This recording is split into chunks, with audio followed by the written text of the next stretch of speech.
sure that processes work in tandem with each other. Multiple processes work in tandem with each other. Managing these relationships and interdependencies is a key role of the process practitioner. The process manager, on the other hand, is responsible for the operations of a process in the areas of planning and coordination. A large process obviously requires intervention from multiple stakeholders, and in a scenario where there are multiple processes, it is extremely important that these processes are operationally managed efficiently. And the job role of the process manager is to be responsible for operations management of a process in terms of planning and coordination.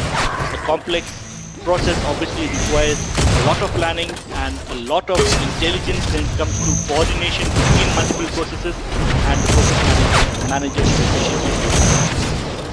The process manager should carry, monitor and report performance of the process to relevant stakeholders, and in case there are several process managers for a particular process or a bunch of processes, it is the duty of the process manager to be in sync with individual process management for a large process. The last spoke of a really key stakeholder would be the service owner, who is responsible for initiation and ongoing support to the customer in delivering service. So here we have delivered a service, the process has been completed, and now the service owner steps in and takes responsibility for the initiation and ongoing support to the customer.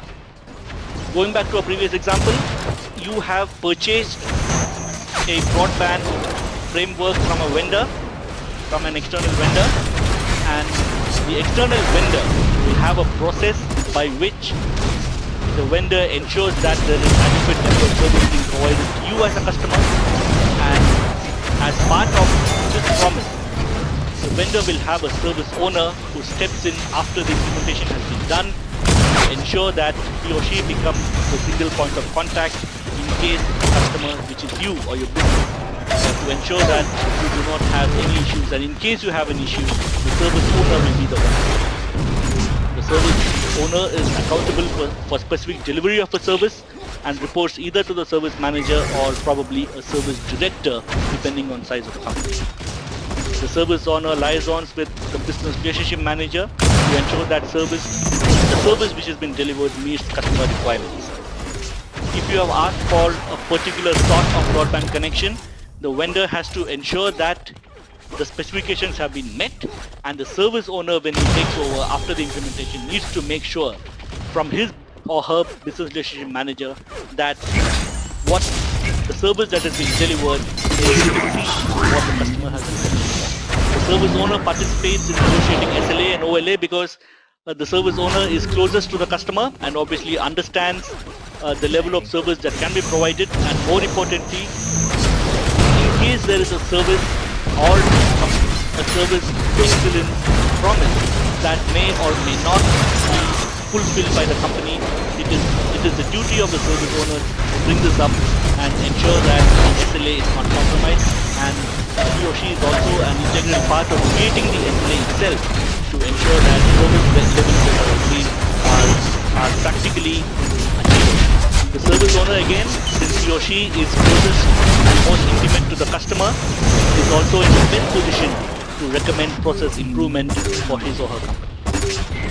Here's an example of a simple process model where as part of process control, there is a process policy, there are objectives, there is feedback, and there's a mechanism for product documentation, and then there are process inputs where there are complex metrics, there are process roles that have been assigned, there are process improvement strategies, and the final step, which is the process enablement, where the right resources are invoked and the right process capabilities are undertaken. In order to achieve service management, every service management or every business can leverage tools for specific tasks within service management.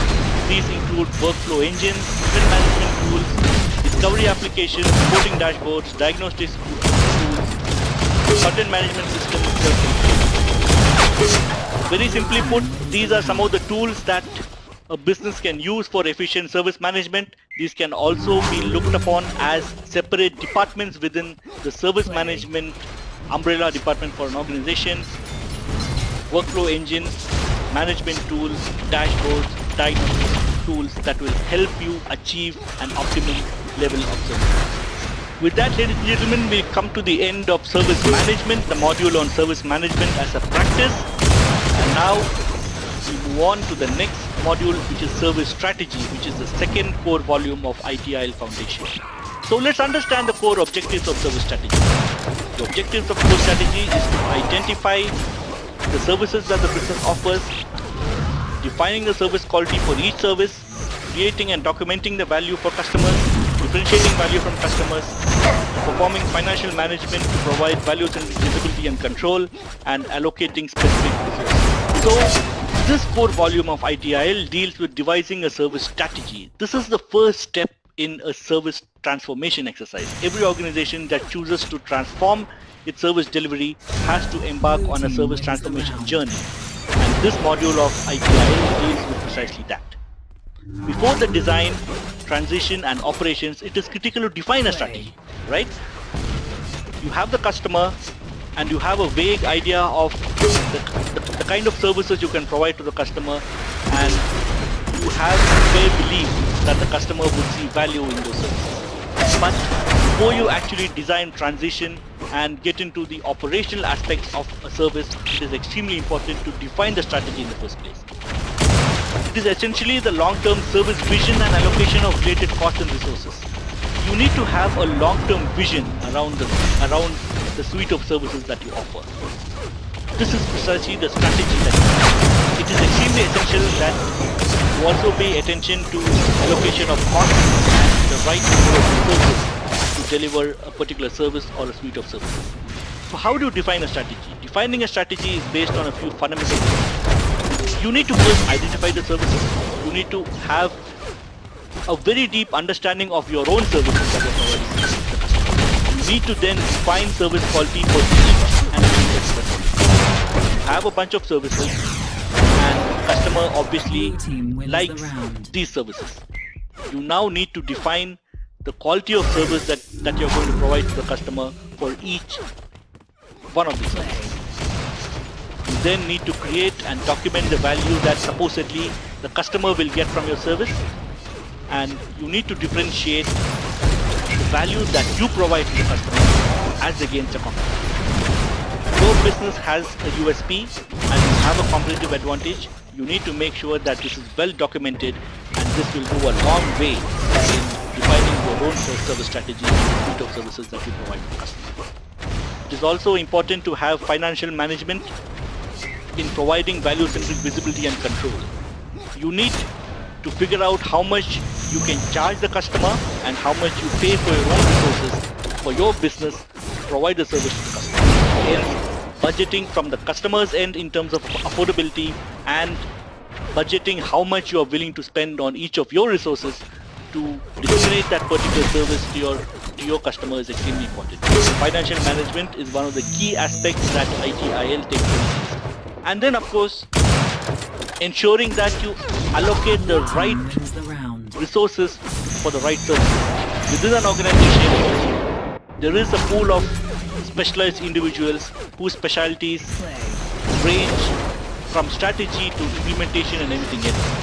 You need to ensure, or rather ITIL prescribes that you ensure the right job role for the right person.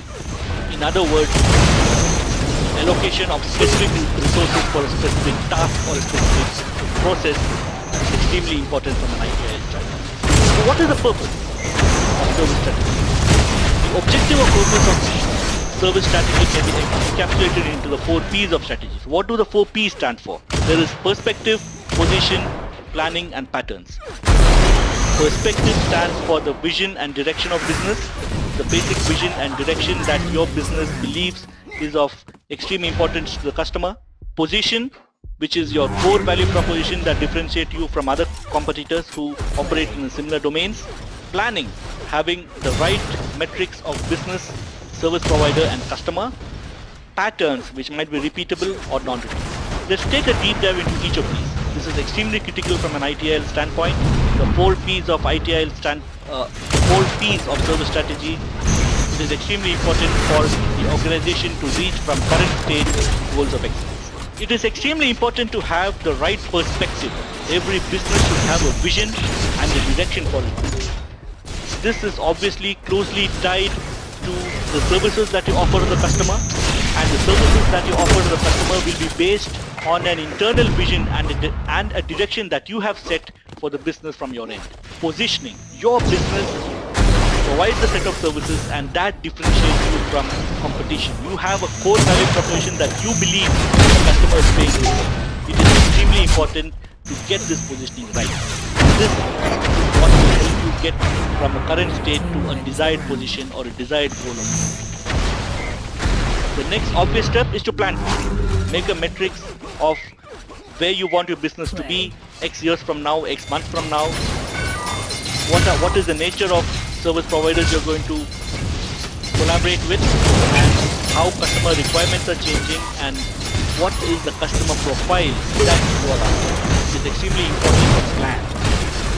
The next obvious step is to figure out a pattern in this journey of providing service to the customer. There might be certain tasks that are repeatable, and then there are tasks that are non-repeatable. It is extremely important to document these patterns into repeatable and non-repeatable buckets to ensure that there is smooth flow of services from your business.